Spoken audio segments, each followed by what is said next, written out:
And we welcome you to another edition of This Is Wrestling. It is Lee Versage, along with his tag team partner, the one and only CFG, Zach friggin' McGibbon. Why did I introduce you as my tag team partner, Zach? I'm not sure. This is news to me as well. It's news to you. Yeah. News to you. But how many episodes is this of This Is Wrestling? I think this is 277. 277. So it's news to you that we're tag team partners and 277 episodes later. Well, it's news to me that you would introduce me as the tag team partner. I figured at this point we were pretty locked in as a tag team, but well, I introduced you that way because it's been the week of tag team championships changing hands, because we have new tag team champions in both of the brands, WWE and AEW, and that welcomes us to, well, Crown Jewel results, Freaky Wednesday, or whatever the Freaky Night, Fright Night, Freaky Night, Freaky Fest, AEW, whatever they had. I was watching that Wednesday show. It's like, man, they should have called this Freaky Fest after I heard it on the podcast. Exactly. This is Freaky Fest, man. But I think it was Fright Night. Fright Night, yes. We do have a Crown Jewel recap, a Dynamite recap, and we got new tag team champions on both brands. And I'm not sure that if you told me a month ago that either of these two teams would be tag team champions, I would be like, yeah, I don't think so. And now both of them are. So that begins This Is Wrestling. How are you, Zach? How are you after Crown Jewel? One of the crown. There we go. New Crown Jewel Super Bowl ring champions. That's right. Yeah, I mean, we're a day after that we're recording this. We're starting recording just after the Cowboys game, just for full transparency. So we are in good moods, as you could probably tell. Yeah, it's I will break down this Saudi Arabia show. It was another one of those WWE PLEs where they had matches on a card and professional wrestling took place, and titles, the Crown Jewel Championship, which we will not see until probably next year. So we will have to deal with these rings that they're going to be walking around with, I guess, for the next year. So yeah, I guess there is stuff to talk about when it comes to the WWE. And obviously, as you mentioned, Freaky Fest this past Wednesday on Dynamite. Where to start? I'm going to start with some positives because I also... this Crown Jewel show is certainly now just becoming, for me, a show that when they have the slogan, what happens in Vegas stays in Vegas, used to be a big slogan back in the 80s, 90s, 2000s, before the internet came up, Zach. What happens in Vegas stays in Vegas. Crazy times. Kind of feel like that's Saudi Arabia now. Whatever happens over there, we're going to leave it over there, including the titles, including, big superstars getting pinned, including, just doesn't really matter what happens over there. And I'm not all that positive about it, but I'm going to start with some positivity on a couple of fronts. And those are the new tag team champions. And I am going to start in the WWE. Because, again, if you had told me a few weeks ago that not only were the Motor City Machine Guns going to come in, but they were going to be your tag team champions and the ones to unseat the Bloodline, you're like, well, that's really good storybook storytelling, but probably not going to happen. And the Motor City Machine Guns are your new tag team champions. The ones that count, anyway, in the WWE. It's hard to keep track of all the ones that, I think the Judgment Day still has the other ones. Yeah. Don't really consider those guys champions. But the Motor City Machine Guns come in and beat the Bloodline.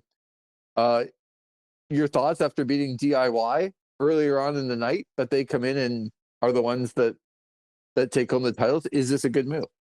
Yeah, I think this is a good move. You want to try and inject some new energy into this tag team division, and I'm all for it when it comes to pushing the Motor City Machine Guns. I certainly didn't think it would be this quick. Same with you on that front. So, yeah, I thought it was cool. I thought it was a nice little moment for them, and obviously they were able to advance their bloodline stuff that they needed to with this story too, and so. It injects some new. It makes the tag team division fresh for WWE. Now we'll see where it goes from there. Like, it is WWE after all. But on the initial push, on the initial front, them winning the tag belts, I'm for it. I like it. Well, I am too, because I really do believe that this is a team, regardless of whether they are the same as they used to be or as good as you think that they are. Some people don't think they're all that good. But I really enjoyed them throughout the course of their career. And while they're not what they used to be, I'll take it over two guys in the bloodline that I just don't even know that they could beat any tag team when they get in the ring. And easily the worst two members of the new bloodline. Yeah. And having those guys as champions, and as much as I want to, I actually really like JD McDonough and Finn Balor, but the way that they've been portrayed and you go over their win-loss records, and they've probably lost so much more than they've won. I just don't believe in them. And I don't get excited when they come on the screen to defend the tag team championship. They're, again, in their group. They had a person leave their group, and those guys still aren't in the top two, because Dominic Mysterio and Liv Morgan, who we'll get to in a minute, are easily more popular and more engaging than those two in their own group. So that's a hard one for me as well. I'm like you, where I don't really know that the path ahead for the Motor City Machine Guns is to be in more, 4.25 star matches with other great teams that can take them to the limit. I don't really see that happening. But anytime a team comes in that can engage me even for a little while, that I'm not all that interested in some of the people that are coming out on my WWE television. I'm interested when they come out. Now, they're new in WWE, but I still have loved them from previous. They're now the tag champs. They're not going to go anywhere anytime soon. So there's still a few people that I get excited for when they come out on WWE television, and that number is getting fewer and fewer. But right now, the Motor City Machine Guns still have my attention. And when they come out, I'm gonna watch. I don't say that about a lot of people on their product right now. So I'm pretty happy that they decided to go in this direction. It keeps me as a bit of a hardcore fan involved, and I do think it freshens things up. They use their titles too much to get storylines over, and they've done this again with the Bloodline storyline. But I'm for it when there's people, unlike Braun Breaker, when the Motor City Machine Guns come in, I'm for it. So I think that's positive. What about Private Party winning the AEW World Tag Team Championships away from the Young Bucks? And the Young Bucks kind of picking up and leaving after that the next week. So tell me what you thought of Private Party, because I have to admit, Zach, somebody texted me, and as you know, I live my life on PVR and don't always watch at the exact times. Mm-hmm. But somebody texted me that doesn't normally watch wrestling, saying, I just watched the tag team championship match on AEW. I said, well, I haven't watched yet. Like, do you want spoilers? Or what do you think happened? And I'm like, yeah, you can give me spoilers. I'm going to watch it soon, but it's fine. I'm going to guess that Private Party broke up. guess what happened, Zach? They didn't break up. So as the person who doesn't watch wrestling, it's like, do you host a wrestling podcast when that's what you think?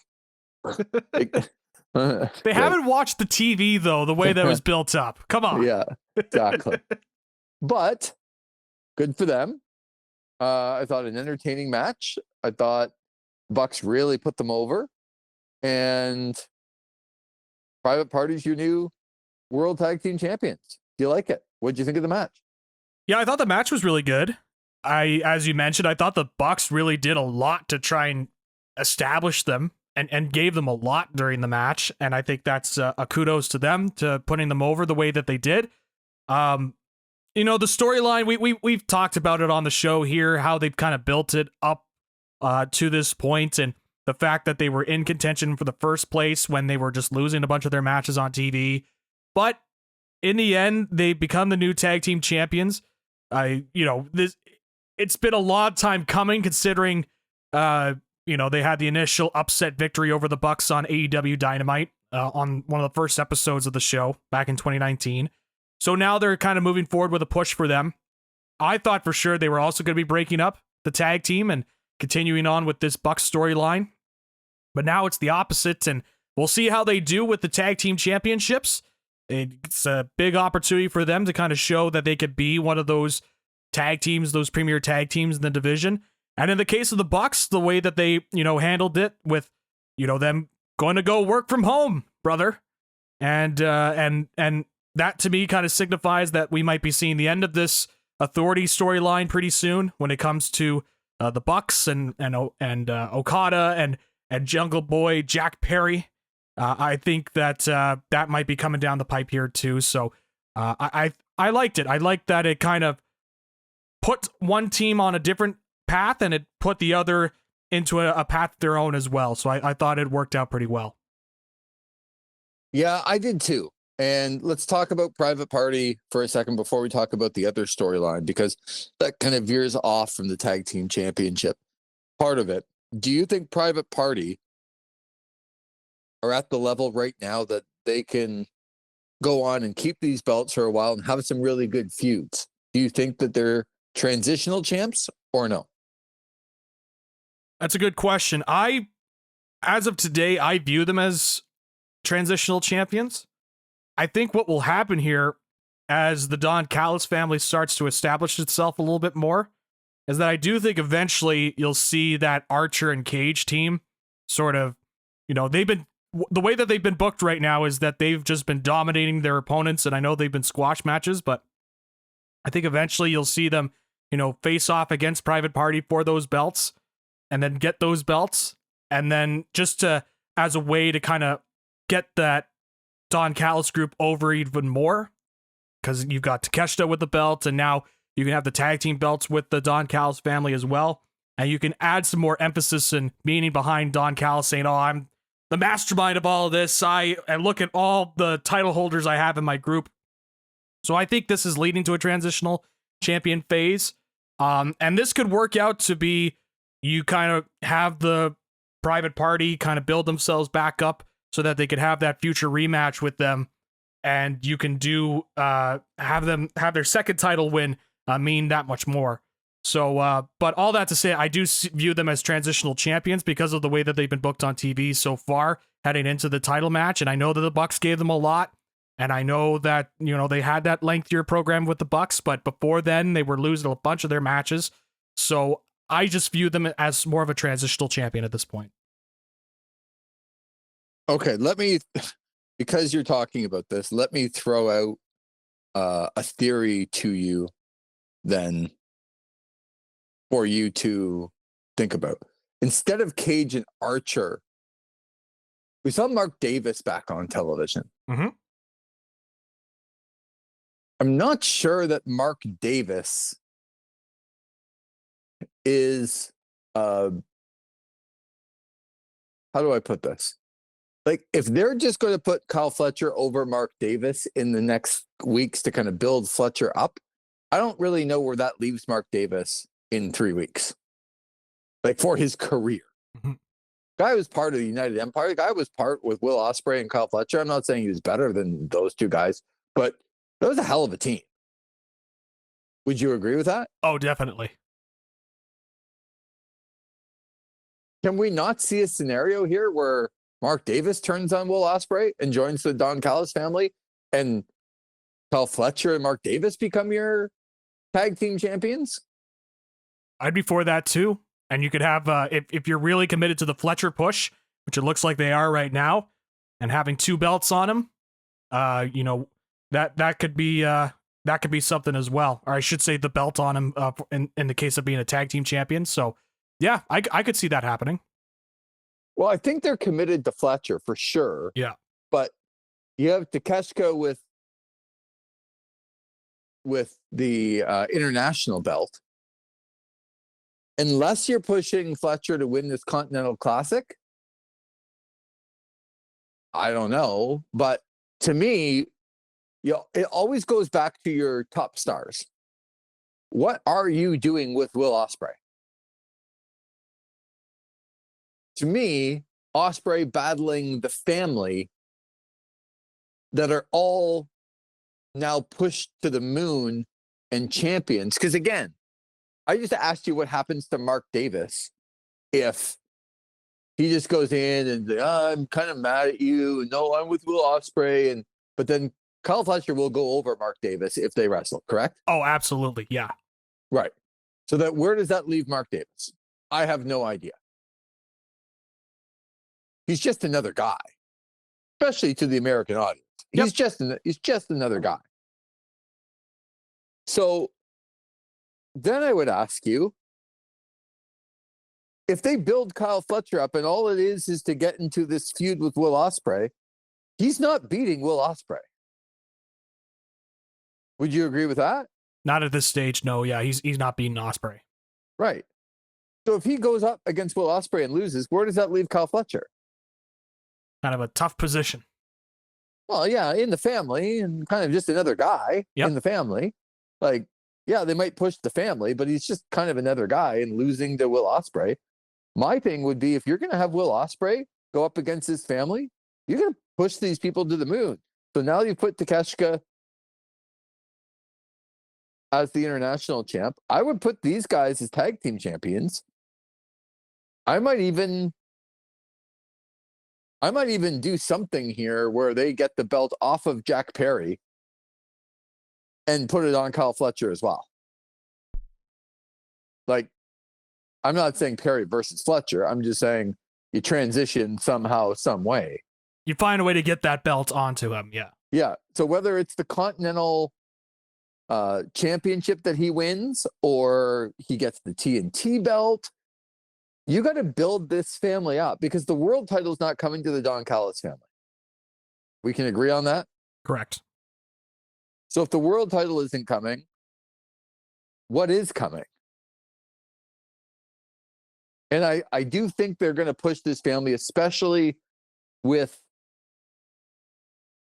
the Bucks and Okada and Perry looking like they're going to go their separate ways. Then where does that leave this group? I think they're going to push this group. The Death Riders, is that what they're being called now? That appears to be the trademark anyway. Going to be called the Death Riders. Can I tell you how much I love this? I know we are going to do a Crown Jewel recap, folks, but we are pushing that Crown Jewel review as far as we can. We are, because like people care about it, and it might not be you and me, but people care. People do care. Why? I would like them to write in and tell me why, but they do. I think they enjoy our rants about the WWE PLEs more than the actual shows themselves. Yeah, but that's what I mean. They care about the rant too. Yeah. Except for those WWE lifers. Why are you guys talking about AEW? We're so mean on the WWE. Oh, you're so mean. So mean. Congratulations, Cody. Got another championship. Sorry to spoil it. So I just think that if you're going to push this family, you got to put something on Fletcher to make it so that he's a very viable, credible opponent. And then, look, I'm not trying to diss Brian Cage and Lance Archer, and I can see your scenario happening. It's not that I can't see it. It's just that if Will Ospreay is going to go through the family, him going through Brian Cage at first, and then going through Lance Archer, and then trying to get his hands and maybe having to find a tag team partner to go up against Fletcher and Davis, who become your tag team champions, feels a little bit more like, okay, that's where you're going to go in the next little bit. Because building this family up and not having Will Ospreay as their opponent, I guess I won't understand that. I don't understand that. Where's this family going to go if Will Ospreay isn't their adversary? Because right now, the Death Riders, or the John Moxley group, folks, because it hasn't been called the Death Riders yet. Yeah. I just can't tell you how much I love it. I love it a little bit more than Adam Cole and Roderick Strong and those guys getting back together because they just decided to. Now that Strong and them could turn on Cole as well. But they just kind of got back together. Like, I think it's a good idea. Okay, yeah, cool. I did call you when you were sick. Oh, yeah, I remember that. Like, okay. Very engaging TV, obviously. Yeah, it has not been. But I just want people to juxtapose John effing Moxley coming out to the ring when Wild Thing was playing and him coming out to the ring now. It's just so different for me. Yeah. The presentation has been so good for the Death Riders. It really has, Zach. And it's changed to me I just think this has been one of the more brilliant storylines when it comes to, okay, what are we going to do? We got a group now that looks like the toughest, baddest group in the company. Legitimately, like, those guys are running the company? Yep, I could see it. Number two, they're carrying out a briefcase, and we haven't even seen the AEW World title, and I still believe in the AEW World title. Right? Like, we haven't even seen the belt. Mm-hmm. They're carrying out a briefcase, but I know he's champion, you know he's champion, and we believe him as the champion. Whatever he's doing with the belt. And then the third thing, quickly, because I thought it was really interesting. Chris Van Vliet had a list of all the top videos, and he's done it for WWE and on YouTube and AEW on YouTube. And there's some very surprising videos on there that have been the most watched videos. But the one thing I pointed out to you, which I'm sure a lot of people pointed out, is that on AEW's list, there is not somebody more represented than Orange Cassidy in the top. Is it top 10 or top 20? Top 10. Top 10 most watched videos in the history. Orange Cassidy's in like more than half of them. Yeah. It's actually kind of insane. So now Orange Cassidy is fighting John Moxley. It makes sense. Good for this company. And we can talk about it a little bit later, or we can talk about it quickly right now. I actually enjoyed this Freaky Fest. Yes. That's what we're calling it now. Freaky Fest. I'm calling it. Yeah. That's what I'm calling it. Oh, I'm bought in on that. I'm all in on that. I'm all in on Freaky Fest. This Dynamite as much as I've enjoyed a Dynamite in a while. I really like the Orange Cassidy promo.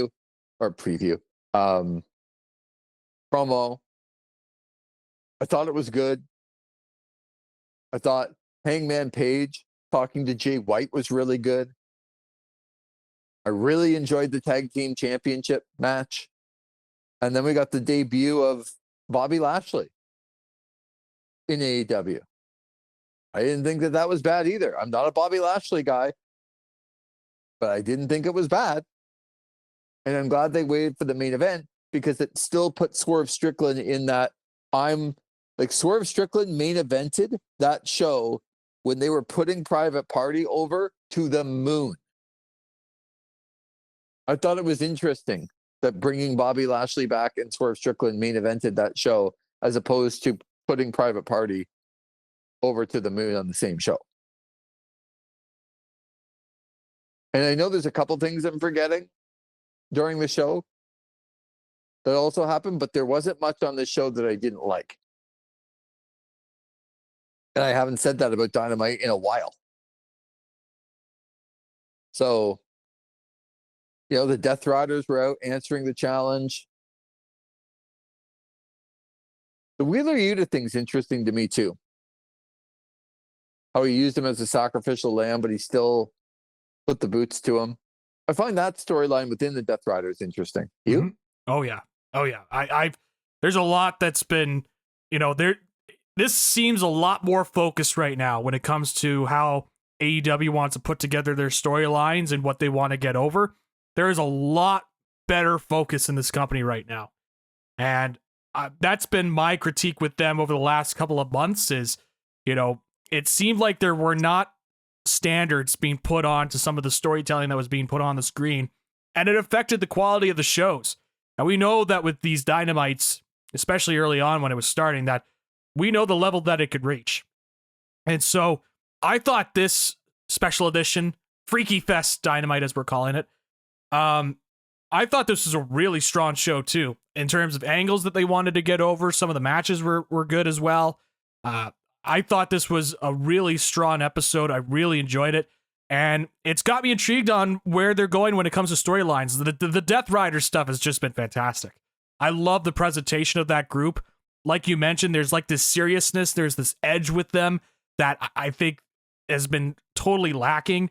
And while we've been critical of the company before in terms of them, we're doing our second takeover the company storyline in only a few months. But let me tell you, this storyline is much better than the previous one than the one that was involved with the Bucks and Okada and Perry. So this seems like a lot more focused company. I'm liking the stories that are being told. I also really enjoy this Hurt Syndicate storyline. I think they've done a tremendous job of establishing MVP and Shelton Benjamin. Shelton Benjamin has been much higher in terms of my intrigue in this than I thought it would be.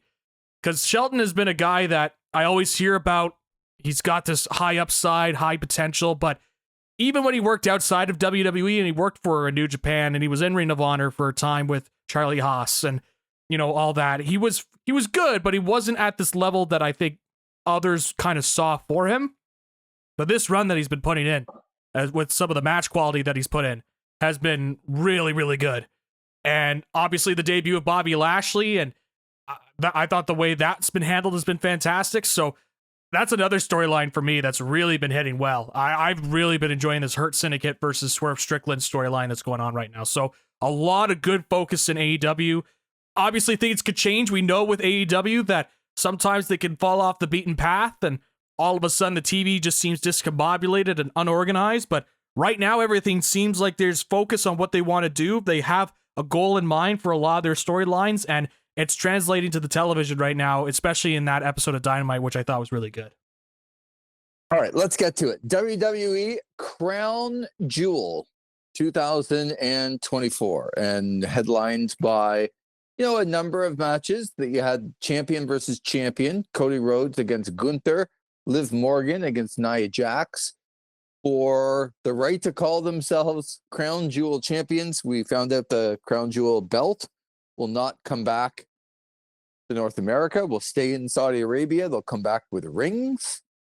Let's start with Cody Rhodes and Gunther. As this match was going on, because it had the what happens in Saudi Arabia stays in Saudi Arabia vibe to it, I kind of thought Gunther was going to win.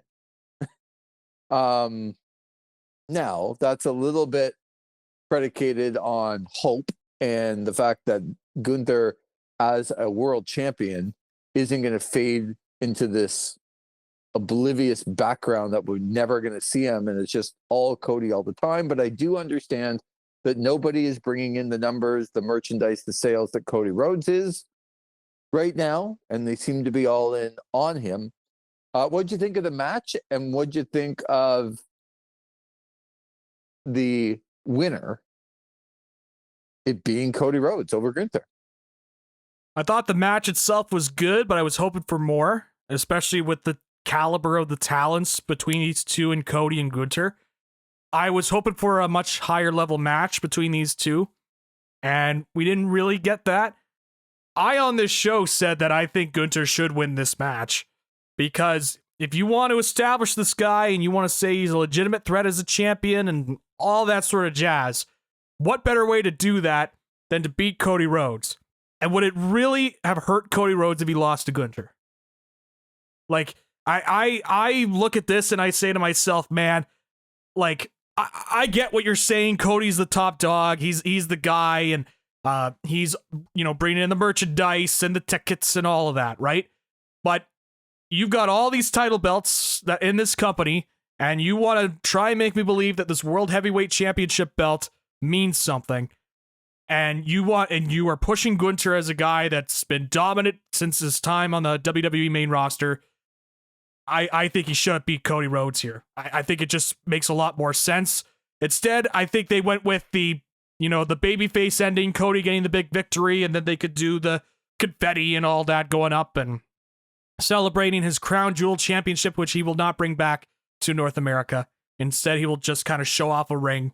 But yeah, the match itself, I was expecting more, and I didn't really get that. I thought it was a good match, but nothing where I would come on here and say, man, anybody that hasn't seen this match, they got to go watch it.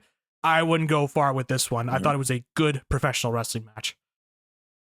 Eager to hear your thoughts on Liv Morgan and Nia Jax, as Liv Morgan is your Crown Jewel winner and brings back the ring to North America as well. Oh, where do I start? So I thought it was sloppy. I thought there were moments, especially in the finish, where it was just not worked well. And there was 2 separate interference spots in this. And it continues the worst storyline going on in WWE with this Nia Jax, Tiffany Stratton deal. That just makes absolutely no sense. It just goes against how I view what pro wrestling should be. The fact that she is so conflicted on cashing in this Money in the Bank contract. And Nia Jax is like, all right, go leave. And then she just walks down the ramp and she's like, all right, I guess I'm going. Like, I don't understand, Lee. I just don't get it. I don't understand. And then, of course, all the stuff with Liv Morgan, and you know how I've felt about that storyline. Now, it's just, that's not exactly, Steamboat Flair out there. But yeah, this was sloppy. So much interferences. The logic and the psychology behind the cashing in of the Money in the Bank briefcase, and Nia Jax saying, "Oh, how could you cash in on me?" It's like, come on, Nia, come on, Tiffany. Like, what are we doing here?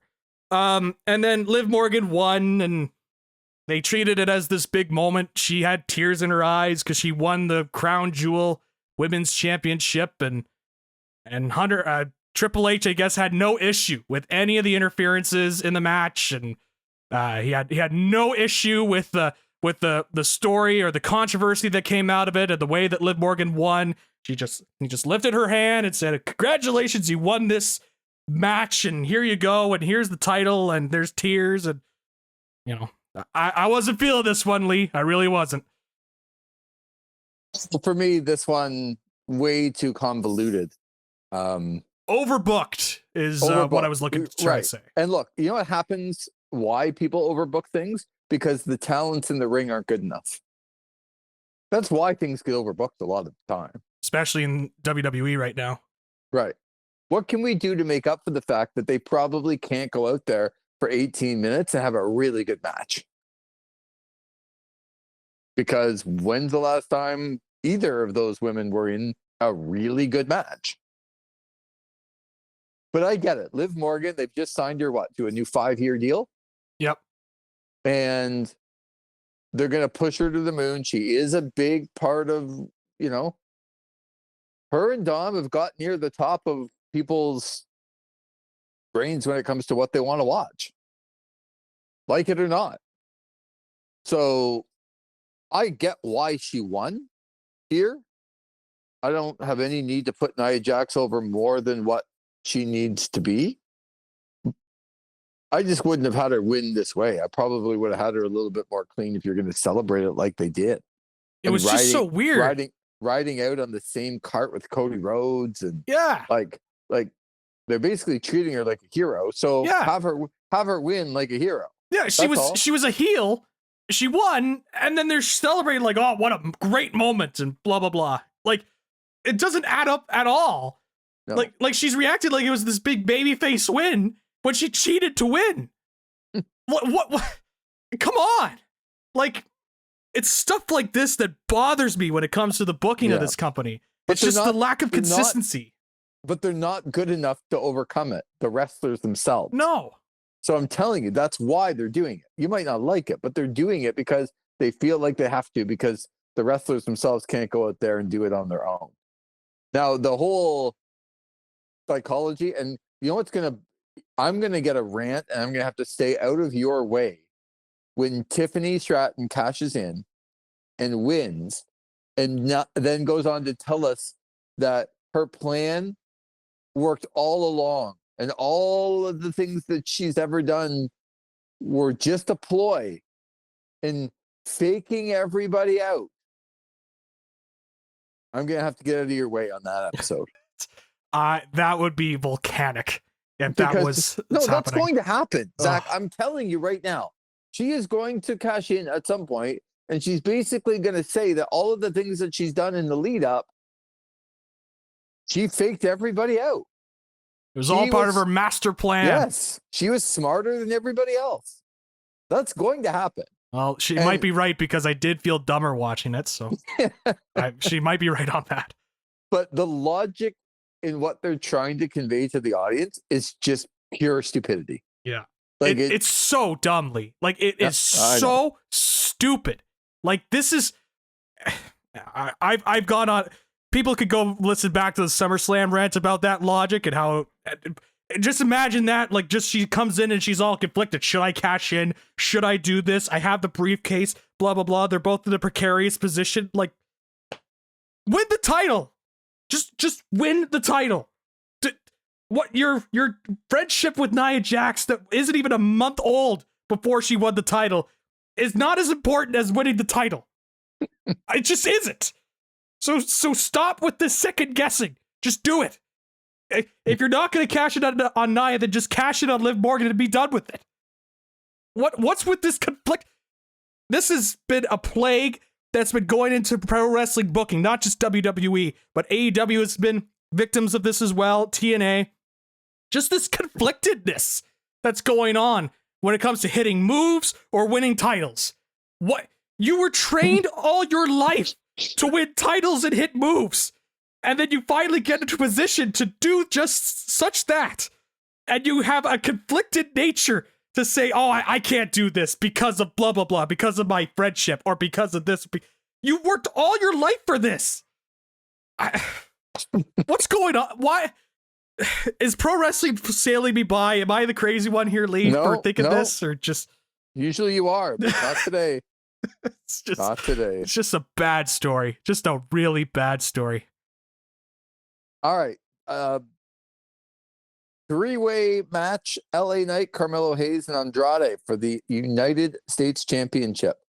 Can I talk about the logic gaps in this too here, please? Yes, I would love for you to. So LA Knight is able to defend his United States Championship in Saudi Arabia, which is a great place to be able to defend your United States Championship. That's right. I mean, why have the Intercontinental Championship on the line when you can have the United States title in Saudi Arabia on the line?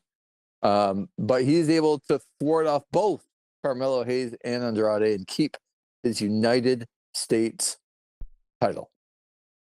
So let me tell you how we got to this point, okay? Let me tell you the booking from our creative genius, Paul Levesque, our chief content officer that looks at everything. The camera shy Paul Levesque, who was on the show a lot, had his face in front of the camera a lot. So the booking of this has been Andrade and Carmelo Hayes has been in a best of 7 match on TV. They have had matches back and forth on SmackDown, each exchanging wins. We get to the 7th game, as they called it, in this series. LA Knight is the special guest referee, and whoever wins will be the number 1 contender for the United States Championship. So what happens in this? They built this up over on TV. These two have had good matches. And what do? For some reason, LA Knight decides to get involved with both of them, takes both of them out, goes to the outside, rings the bell, calls it a double countout, and so all of a sudden, instead of having to face one person at the pay-per-view, in such a genius, brilliant way, they have it as a 3-way, so now he's got 2 people he's got to worry about, and if he loses, like, he doesn't even have to be pinned to lose the belt, so the logic gap there, number 1, makes absolutely no sense. And you would think, oh, the way that they're doing this best of 7, this is a chance for somebody, like a guy like Carmelo Hayes, who's been on the roster, right? Trying to make his way, trying to establish himself. What a way this could be to establish Carmelo Hayes as a guy on the roster, winning this best of 7, something different you don't see in WWE. He finally is able to go win that United States Championship. But no, they didn't do that, Lee. Instead, LA Knight just retains the title. So all of that best of 7 stuff that we did was for naught. The 7th match was a no contest that they did. And then they just had LA Knight win anyway over this 3-way. I mean, what are we doing here? What I didn't like after watching the match was seeing some of the social media posts about how creative the finish was. Oh. It's every post. What a creative finish. Oh. What a creative finish. As he basically, whatever move that he does, what's it called? I don't know. Which move? The LA Knights move? LA Knights finisher. Yeah, the death something, I think it is, whatever. I'll call it the Stone Cold Stunner just for now. Yeah, he was able to apply it to both guys, and Hayes sold it great, like he has been. He's sold it a few times, fantastic. Yep. Where he basically pops all the way over on his head onto the other side and basically does a flip because he's taken it so hard and he gets pinned. But look, I'm not an LA Knight fan, so I'm a little bit more jaded. After having 6 really good matches, and it wasn't even announced, folks, that this was a best of 7, it just evolved into a best of 7. It just happened. It was like, well, I'm going to put them out there this week. Oh, it's 1-1. Maybe they should fight again. Oh, it's 2-1. Maybe they should fight again. Like, it wasn't told to us that it was a best of 7. But then they end up presenting it like a best of 7, and they gave us a no contest because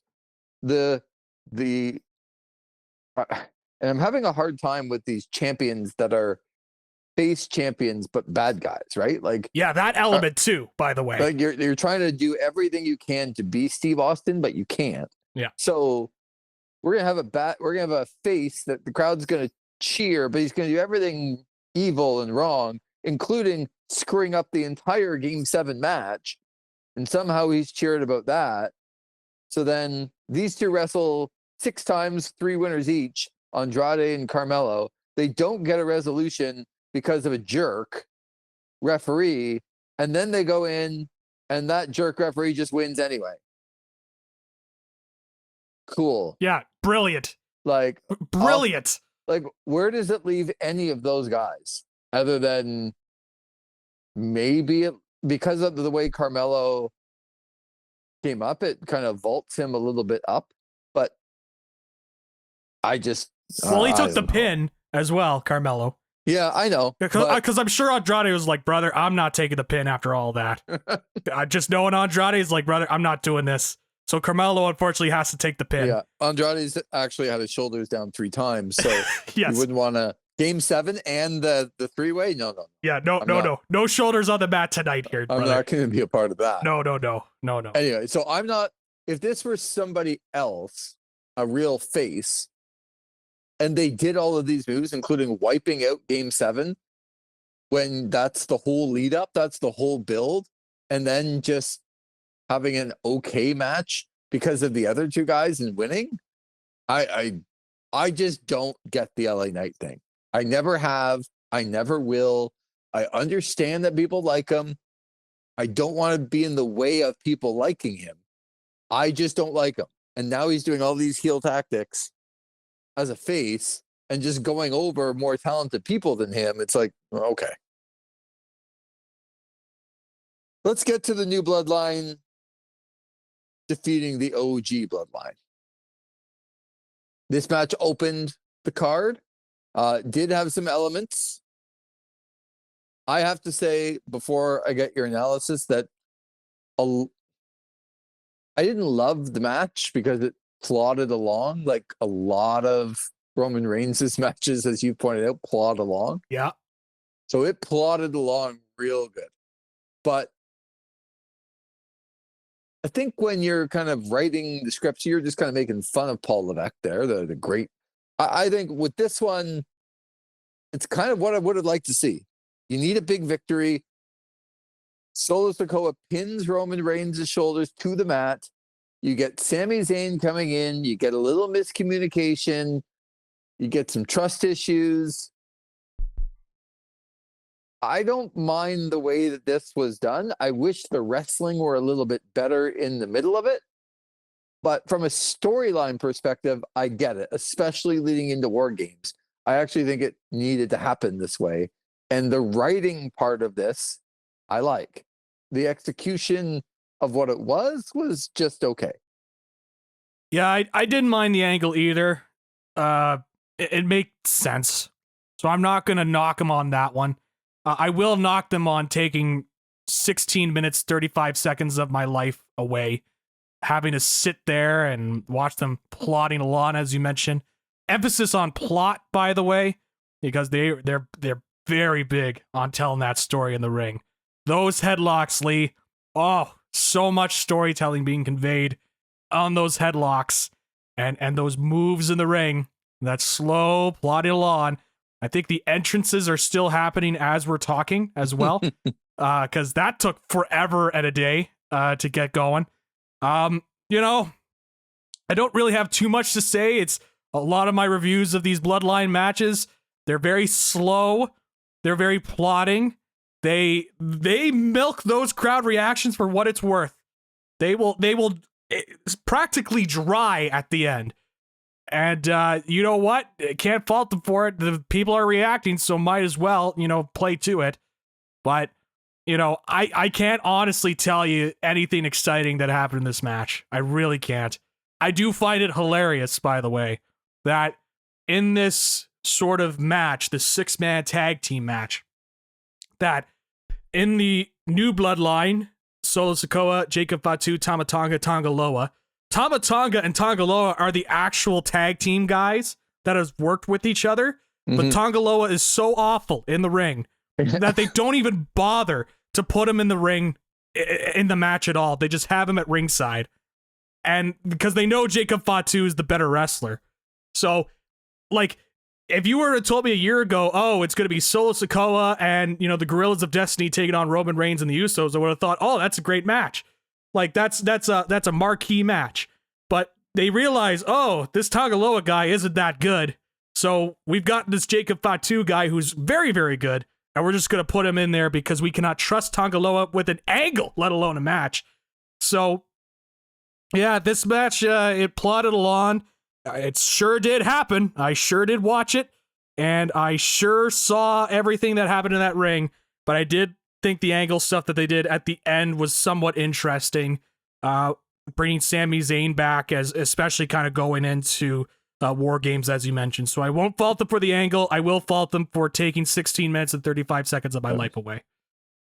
Speaking of time away from my life, once again, Bianca Belair and Jade Cargill were able to accomplish this for me. Did the metaphor stick out for you? Yeah, a little bit. I like Chelsea Green. I think she's entertaining. That's really all I got from this kind of stuff. They retained. I don't really care. Yeah. Yeah, this was another one of those matches on the PLE show. And 12 minutes this went. Felt like 12 hours at points, but you know, I was looking at this as like, okay, the last time I saw Lash Legend in NXT was like, man, she is not ready for any sort of, she's not ready to be in the ring, let alone be on TV. She was not very good, and she had some really bad matches, and I'm like, man, they gotta, if they see something in her, because I could see a charisma factor and why they would want to push her, but if they want to have her succeed, she's got to be off TV and just have her reps on a house show loop of some sort. But now here she is. She's in Saudi Arabia, and she's tagging with Jakara Jackson, and I don't think the metaphor really stuck out to me in their in-ring work. It felt like they were another tag team in the match, personally. I'm not as high on Chelsea Green as you are. I find her annoying, actually, when she's on my screen. So that's terrible. Fellow Canadian, working hard. I know. No, the character. I've seen Chelsea Green matches before. Like, I just don't like the character, and it just goes back to, it's like she can't hit a moonsault. Like, she goes up on the third rope and she's like, oh, I don't know. She gets up on the second. Oh, I don't know. Goes up on the first. Oh, I don't know. Not for me.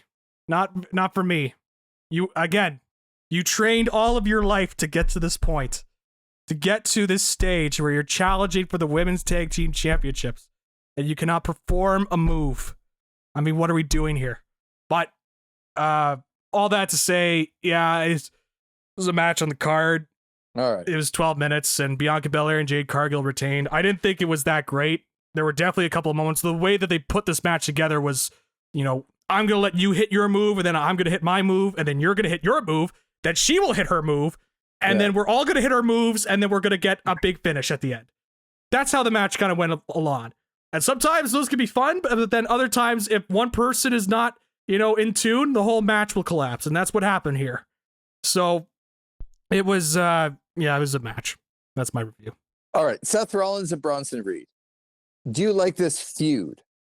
So I actually like the way that this feud started, with Bronson Reed just continuing to deliver those tsunamis over to Seth Rollins and bring him out of action for a couple of months as a way to kind of build up Bronson Reed as this monster heel.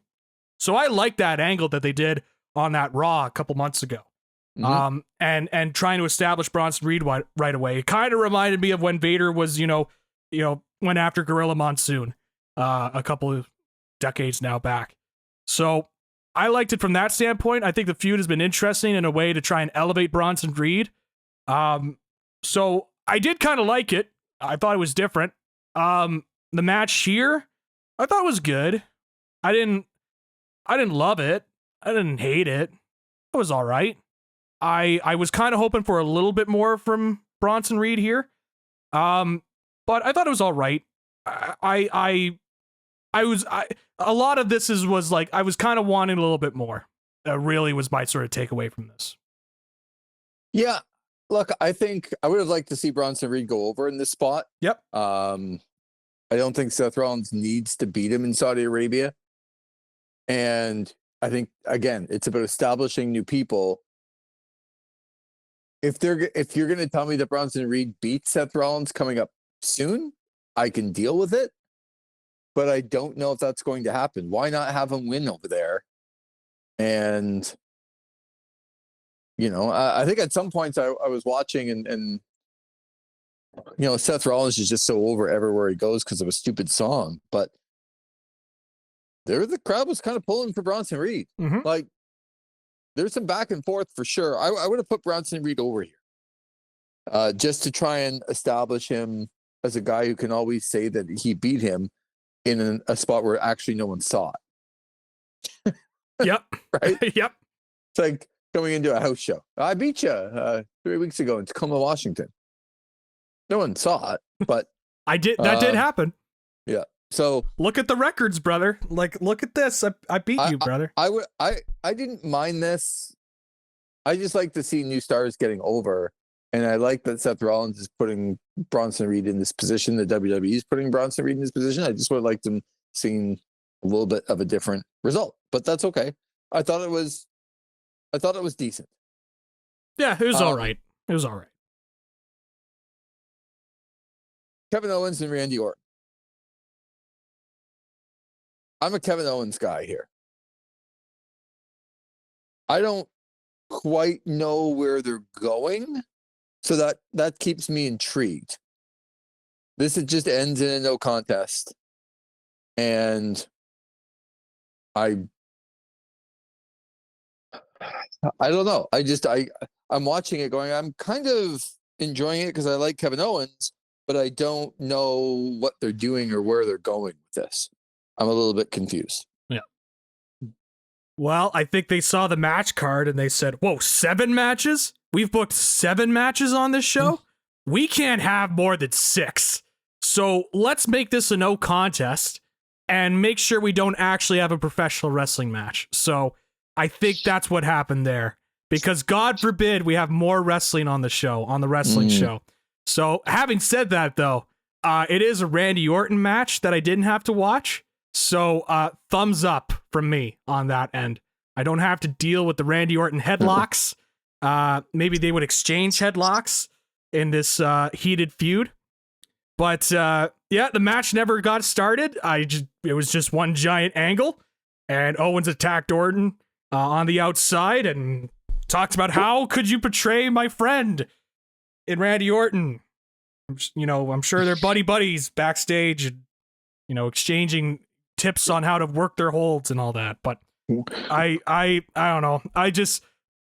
On the one hand, I'm like, it's hilarious that they advertised a match and we didn't get a match. It ended up in it never officially started, so they ruled it a no contest. On the other hand, I don't have to see Randy Orton, so that was great. So they just kind of continued an angle here. So can't have 7 matches though, Lee. That's a little too much. Where do you think the angle is going? I'd imagine we'll actually have this match at WarGames. This is kind of their way to extend it. But okay, let me ask a different question. Where Sure. do you think the Kevin Owens character is going? I think it's kind of going back to its roots of not trusting people and going back to the Sami Zayn stuff where, you're my friend, but I can't trust you and I can't trust anybody, and so I'm gonna beat you up for it. And I think that's why it's kind of going back to it. So it's gonna start with Orton's, gonna move its way over, because I know they did the angle as well with him attacking Cody. So that's where I see it going. I think it's just kind of continuing to establish this heel edge to Owens, and Orton will be the first person to kind of face that, and that will culminate in a match at WarGames. I wouldn't shock me if they decided to do no holds barred for that match, just to really kind of put it over. I'm sure Orton will find a way to put in a rest hold at some point in the no holds barred match, but yeah, that's where I see it kind of going. I'm just interested in what we think is happening with the character of Kevin Owens and the direction, but because I don't mind it. I just really, this isn't in a good way. Like sometimes when I don't know where a character is going, kind of like Hangman Page, I'm really interested where he's going. I have some faith that there's still some trust there with me and AEW that they know and they consider Hangman a big piece of their puzzle. And so where they're going with him, I'm not sure, but I trust it's going to be somewhere. I think with the Kevin Owens thing, I really like Kevin Owens, but I don't trust the WWE to pay this off. So I'm worried about it when I watch it. Do you know what I mean? Yeah. Like there's a little bit of a difference, and that is a bit of a AEW bias because there's no proof that they're going to do anything more with Hangman than the WWE will do with Kevin Owens. But I just think that they will. So I'll kind of leave it like that. And I'm worried. Like I like Kevin Owens, so I'm interested in where they go with him. And they kind of got this rebel, almost like the John Moxley, I'm by myself and I'm a loner. And so I'm interested in the character, but where does it go? I don't have faith in the company that they're going to pay it off for me. Where I think for Hangman, I do. Zach, your number for Crown Jewel. What's your number? Oh boy. You know, I was reading the reviews on this, and a lot of people were calling this a filler show. And I was like, this is the one you're going to call a filler show? Not the other PLEs that have happened this past year where it's just been bang up average. And this just kind of felt like that for me. It just felt like a bang up average show. So the initial reaction is a 5 out of 10. It's just a bang up average professional wrestling show. There was stuff that annoyed me, as you heard in the review, but that's been stuff that's been bothering me, you know, for the last couple of months. So it really wasn't anything new in terms of WWE-isms that bothered me to no end.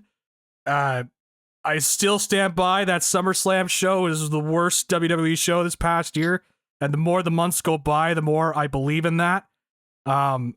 This was just kind of another show for me.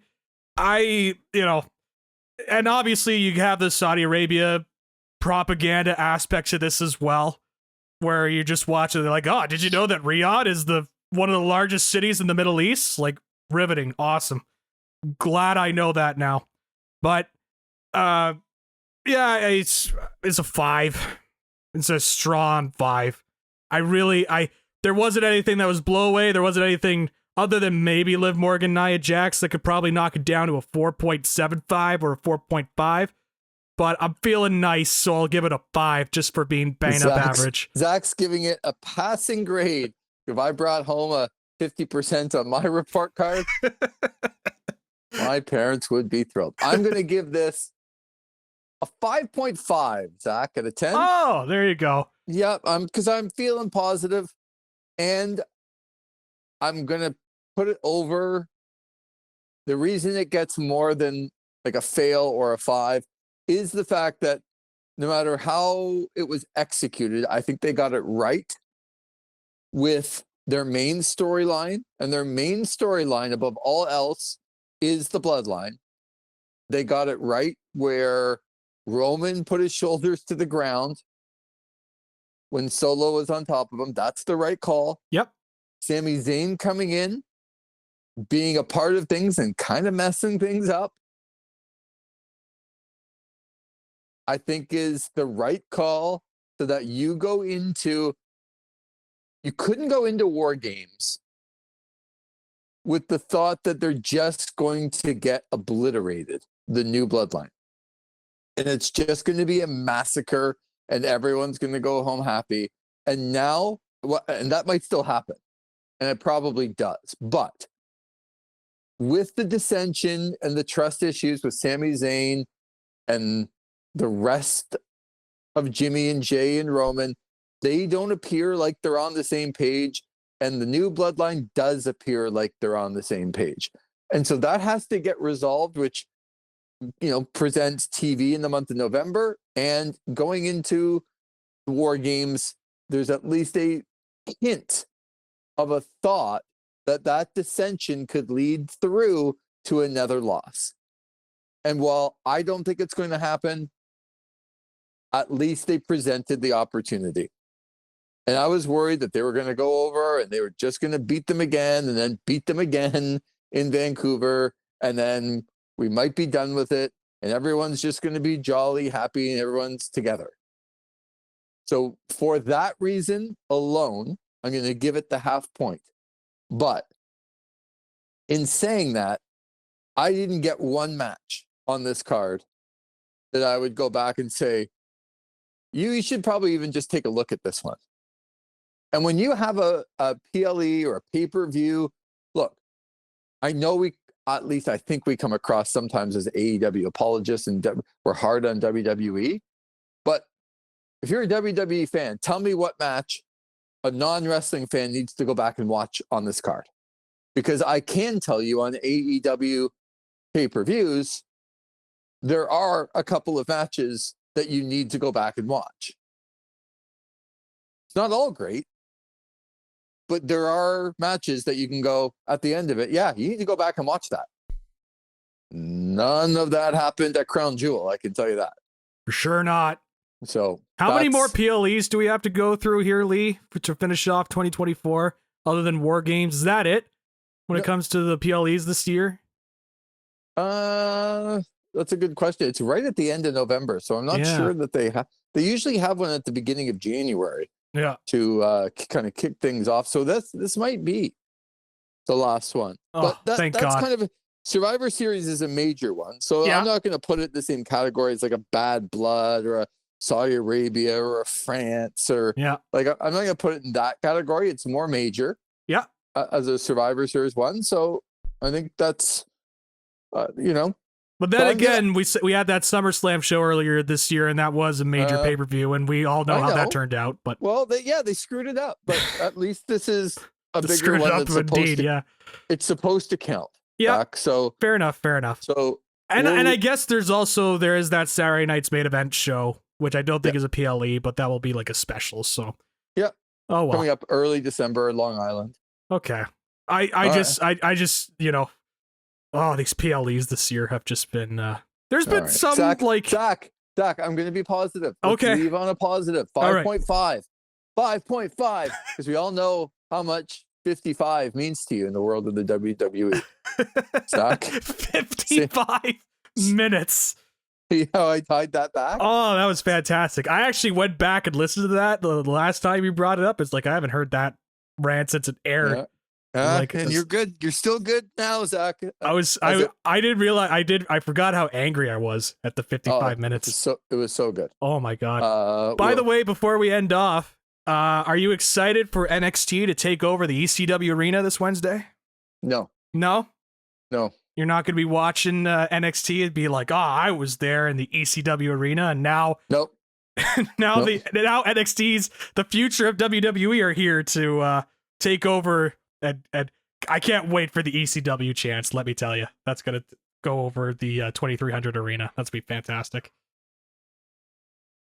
Ask me after it happens when we reconvene, maybe later this week or next week. No, I'm not excited about it, Zach. Well, you'll be watching because when I heard it was announced that NXT was going to ECW arena, I was like, man, how does Lee feel about this? As somebody that traveled to the ECW arena and watched ECW, not very good. No. Hoping it just disappears. But Rob Van Dant's on the show and Bubba Ray Dudley. And I know, I understand. And the promotion of Busted Open and Dave LaGreca and Bully Ray on NXT is now they've crossed that line into they can't say bad things about the WWE as much as they used to. And that's a tough look. You want to make money and you want to be popular, and I get it. That's what people do, but it's kind of crossed that line a little bit. So I said that earlier this year, I think, about that, and they were towing it, and they decided to go full bore. So that's the decision they made. And sometimes that's not a decision that they make. It's the bigger company that makes it. But, that's fair. That's fair. But the decision was made nonetheless. Yep. So it's a tough line to get back from. Yep. When you make that decision. All right. Zach McGibbon, this has been fun. Always good. We got Crown Jewel, we got AEW. And again, people, they want to go and listen to the 6th and final episode of the Vince McMahon Netflix documentary.